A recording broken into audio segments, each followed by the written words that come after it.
बिस्मिल्लाहिर्रहमानिर्रहीम सलाम अलैकुम वरहमतुल्लाह। मैंने अपनी लास्ट वीडियो जिसमें बार एट लॉ और एलएलएम की बात की थी उसमें यह भी कहा था कि इसका एक सेकंड पार्ट होगा, इसका एक सेकंड हाफ होगा जिसमें हम यूके स्टडी करने का जो एप्लीकेशन प्रोसेस है उसको देखेंगे, उसको डिस्कस करेंगे। और इसी तरह हम बात करेंगे स्टूडेंट लाइफ इन यूके पर, यानी जब वो यूके में आ जाता है तो उसे एकोमोडेशन चाहिए, उसे जॉब चाहिए और उसे ये है कि उसे फ़ी भी पे करनी है, उसे शॉपिंग भी करनी है।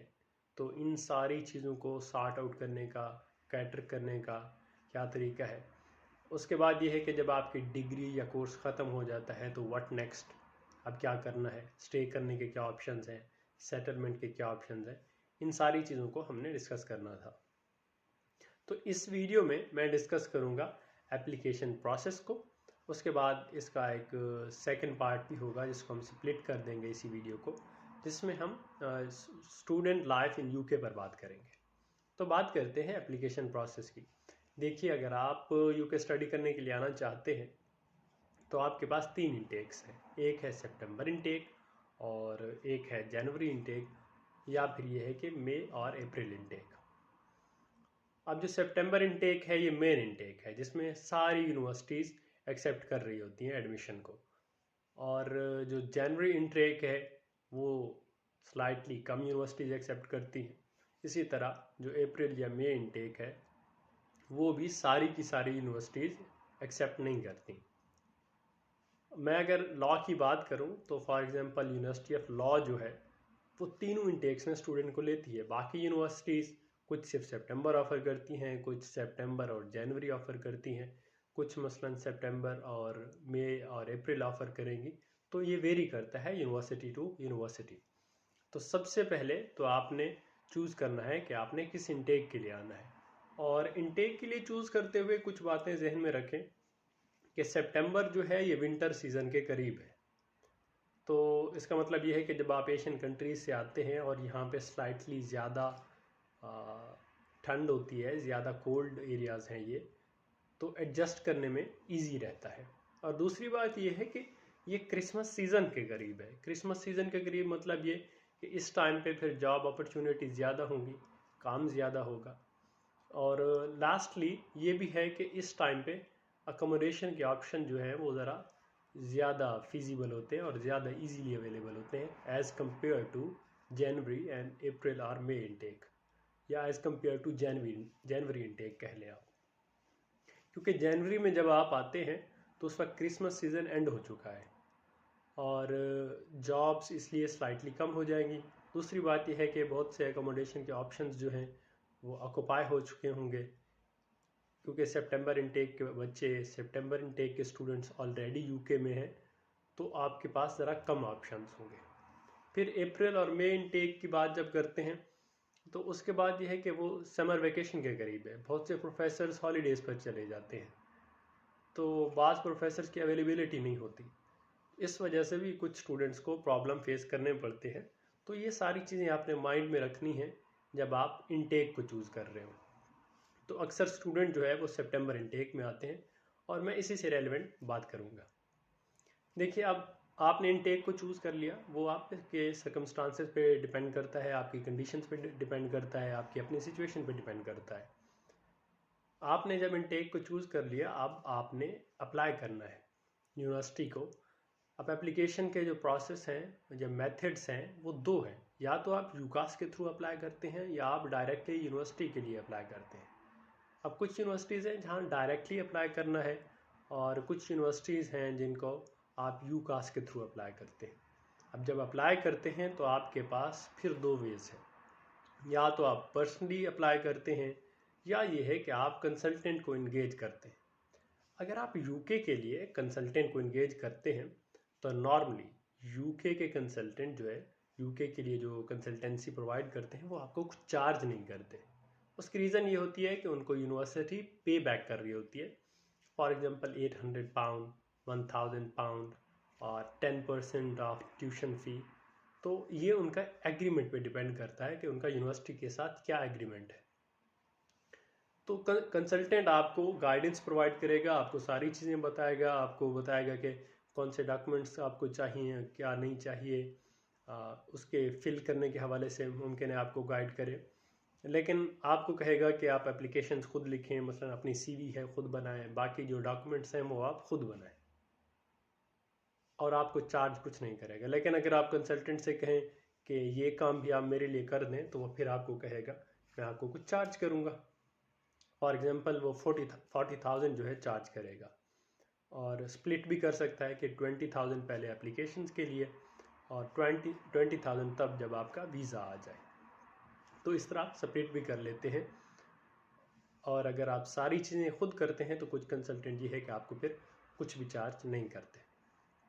ये तो आपने अब चूज़ कर लिया कि आपने पर्सनली अप्लाई करना है या ये है कि आपने कंसल्टेंट को इंगेज करना है। अब आपने अप्लाई कर दिया, अप्लाई करने के बाद जो पहली चीज़ होगी वो आपको कंडीशनल ऑफ़र लेटर आएगा यूनिवर्सिटी की तरफ से। अब कंडीशनल ऑफ़र लेटर का मतलब ये है कि आपको कुछ कंडीशंस मीट करनी है। फॉर एग्जांपल आपको डिग्री सबमिट करानी है, आपको ट्रांसक्रिप्ट सबमिट करानी है, इसी तरह आपको इंग्लिश लैंग्वेज रिक्वायरमेंट की जो है वो पूरी करनी है। अब वो पूरी करने का क्या तरीका है? एक ये है कि सारी यूनिवर्सिटीज़ कहेंगी कि आप आइट्स दें। मसलन LLM कर रहे हैं तो आपको कहेंगे 6.5 जो है वो चाहिए, और अगर आप बार एट लॉ के लिए आ रहे हैं तो 7.5 इन ईच स्पीकिंग में, यानी चारों मॉड्यूल्स में आपको 7.5 चाहिए। LLM के लिए आपको नॉर्मली 6.5 चाहिए। लेकिन फिर ये है कि कुछ यूनिवर्सिटीज़ आइट्स या इंग्लिश लैंग्वेज टेस्ट इसके अलावा जो होते हैं उसको एग्जेम्प्ट कर देती हैं सर्टेन कंडीशंस की वजह से। मसलन अगर आपकी जो प्रीवियस यूनिवर्सिटी है उसका लेटर हो, या ये है कि उनका अपना एक इंटरनल टेस्ट होता है वो कंडक्ट करते हैं, आप उस टेस्ट में अपेयर हों, या ये है कि आपकी पर्सनल गारंटी कि मेरे लिंग्विस्टिक्स स्किल इतने अच्छे हैं कि मुझे आइट्स वगैरह की ज़रूरत नहीं है, तो आप एक एग्रीमेंट साइन करते हैं कि मेरे लिंग्विस्टिक्स स्किल इतने अच्छे हैं, आप यहाँ आ जाते हैं, आपका आइट्स एग्जेम्प्ट हो जाता है। यहाँ आने के बाद अगर आपके स्किल्स इतने अच्छे नहीं हैं तो मे बी वो आपको कह सकते हैं अकॉर्डिंग टू एग्रीमेंट कि अब आप इंग्लिश लैंग्वेज टेस्ट दें और वो जो रिक्वायरमेंट है आप पूरी करें। और अगर आप पूरी नहीं करते तो अकॉर्डिंग टू एग्रीमेंट वो आपको वापस भी भेज सकते हैं, बट ऐसा होता रेयरली है, ऐसा कम ही होता है क्योंकि ये एक फॉर्मेलिटी है। बट स्टिल एग्रीमेंट में ये कंडीशन होती है कि अगर आपके लैंग्वेज स्किल इतने पुअर हैं, लिंग्विस्टिक स्किल इतने पुअर हैं, तो वो आपको वापस भी भेज सकते हैं। और अगर आपको यूनिवर्सिटी आइट्स एग्जाम कर देती है तो आप जो वो 7 मैंने बात की थी शीवनिंग के लिए अप्लाई करते हैं या किसी और स्कॉलरशिप के लिए अप्लाई करते हैं, तो उसके लिए भी आपको आइट्स वगैरह की ज़रूरत नहीं होगी। अब आपने ट्रांसक्रिप्ट सबमिट करा दी, आइट्स सबमिट करा दिया, या आपको एग्जाम्शन मिल गई, ये सब सारी चीज़ें जब हो गई तो अब आपको आएगा अनकंडीशनल ऑफ़र लेटर। अब जब अनकंडीशनल ऑफ़र लेटर आएगा तो उसके बाद आपको कहा जाएगा कि आप इनिशियल डिपॉजिट पे करें। अब वो डिपॉजिट कुछ यूनिवर्सिटीज़ डिमांड करती हैं 3,000 पाउंड, कुछ कहेंगी आप 50% पे करें, और कुछ कहेंगी कि 60% ऑफ ट्यूशन फ़ी है आप वो पे कर दें। ये फिर यूनिवर्सिटी टू यूनिवर्सिटी वेरी करता है। नॉर्मली 3,000 पाउंड होता है, बट कुछ यूनिवर्सिटीज़ आपसे 5,000 मांगेंगी, कुछ 6,000, यानी 50% या 60%। वो फिर डिपेंड करता है कि आपकी ट्यूशन फ़ी कितनी है। तो आप इनिशियल डिपॉजिट पे करेंगे। इनिशियल डिपॉजिट पे करने के विद इन 1 वीक ये है कि आपको कैश लेटर इशू हो जाता है। सम टाइम लेट हो जाता है तो 2 वीक्स में, और कभी 3 वीक्स तक बाद भी चली जाती है। जब आपके पास कैश लेटर आ गया तो अब वो टाइम है कि जब आप वीज़ा के लिए अप्लाई करते हैं। अब वीज़ा एप्लीकेशन के लिए आपको कुछ चीज़ों की ज़रूरत है। एक बैंक स्टेटमेंट, एक आपके पास कैश लेटर होना चाहिए, और बाकी जो रिक्वायरमेंट्स होंगी डॉक्यूमेंट्स, यानी आइडेंटिटी डॉक्यूमेंट्स और सारी चीज़ें, वो आपको ऑनलाइन उसी वक्त मिल जाएंगी जब आप उनकी वेबसाइट पे जाएंगे यूके की जो वीज़ा एप्लीकेशन के लिए। अब बैंक स्टेटमेंट आपको कितनी चाहिए, बात ये आती है। देखिए, अगर आपकी जो फ़ी है फॉर एग्जांपल हम कंसीडर कर लेते हैं 10,000 पाउंड है, और आपने 5,000 पे कर दिए तो आपकी 5,000 रह गई। अब ये जो 5,000 रिमेनिंग आउटस्टैंडिंग ट्यूशन फ़ी है ये, और प्लस लिविंग एक्सपेंसेस आपको शो करने पड़ेंगे बैंक स्टेटमेंट में। अब लिविंग एक्सपेंसेस किस तरह कैलकुलेट होते हैं, इसके दो मेथड्स हैं।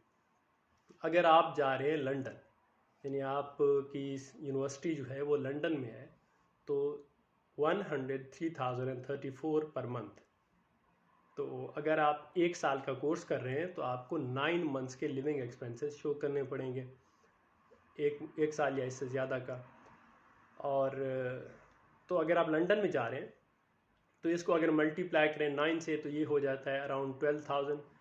एग्जैक्ट अगर बात करें तो 12,006 पाउंड जो है आपका हो जाता है।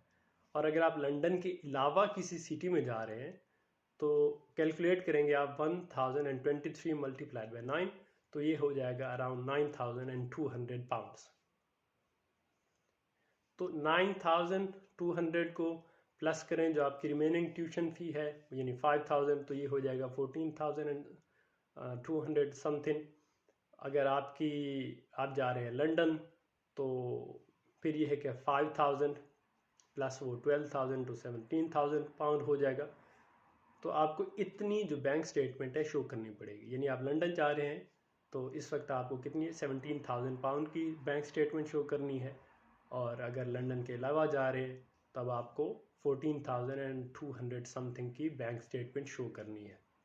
और बैंक स्टेटमेंट आपकी होनी चाहिए 28 डेज़ की, यानी जिस दिन आप वीज़ा अप्लाई कर रहे हैं उस दिन तक 28 डेज़ की बैंक स्टेटमेंट आपके पास होनी चाहिए।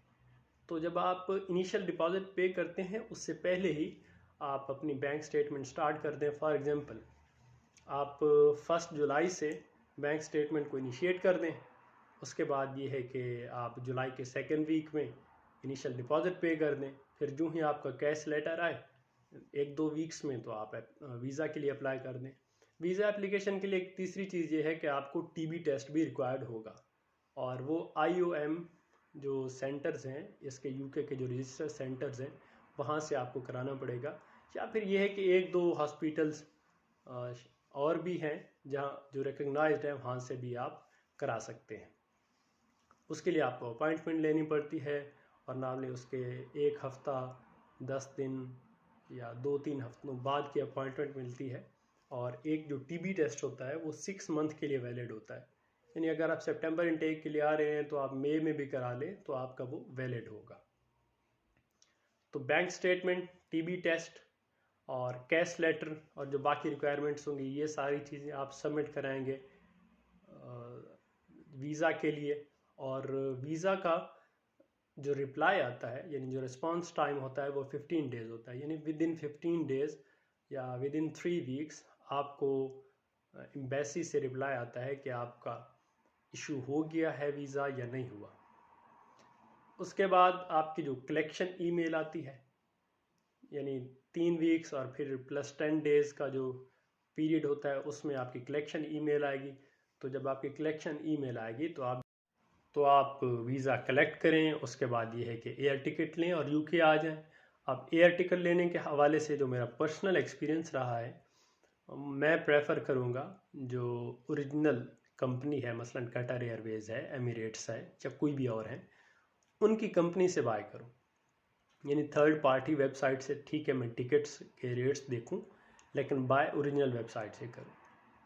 उसकी रीज़न ये होती है कि जब आपको कोई इशू फेस करना पड़ जाए, कोई मसला हो जाए, मसलन आपकी एयर फ्लाइट मिस हो जाए या लेट हो जाए, या ये है कि आपका सामान रह जाए या कोई भी ऐसा इशू होता है, तो जो ओरिजिनल कंपनी है वो आपको ज़्यादा फैसिलिटेट करेगी। लेकिन अगर थर्ड पार्टी से एजेंट के ज़रिए टिकट ली है तो फिर बहुत से इश्यूज़ फेस करने पड़ेंगे, और अक्सर चीज़ें ये होंगी कि रिफ़ंड के इश्यूज़ आएंगे, रिफ़ंड नहीं होगा।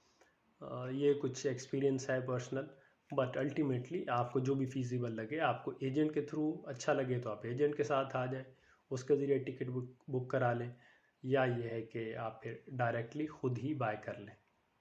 अब जब आप यूके आ रहे हैं तो कुछ चीज़ें तो आपको साथ लानी है जो बहुत इम्पॉर्टेंट हैं, लेकिन सारी चीज़ें नहीं लानी। सबसे अहम चीज़ें जो हैं वो ये हैं कि आपके क्लोथ्स, जैकेट्स हो गए, आपके कपड़े वगैरह हो गए, आपके सूट्स हो गए, ये सारी चीज़ें ये है कि अच्छा है कि आप पाकिस्तान से लेके आएँ, क्योंकि क्लोथिंग और ये चीज़ें ज़रा कंपैरेटिवली ज़्यादा एक्सपेंसिव है यूके में when compared with the prices in Pakistan.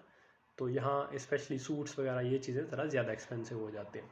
लेकिन बाकी चीज़ें बेसिक यूटिलिटीज़ और अक्सर चीज़ें टूथपेस्ट वगैरह मसलन कुछ साबुन वगैरह ये सारी चीज़ें जो लेके आ रहे होते हैं वो तकरीबन आपको उन्हीं रेट्स में मिल रहे होते हैं जो आपको पाकिस्तान में मिलते हैं।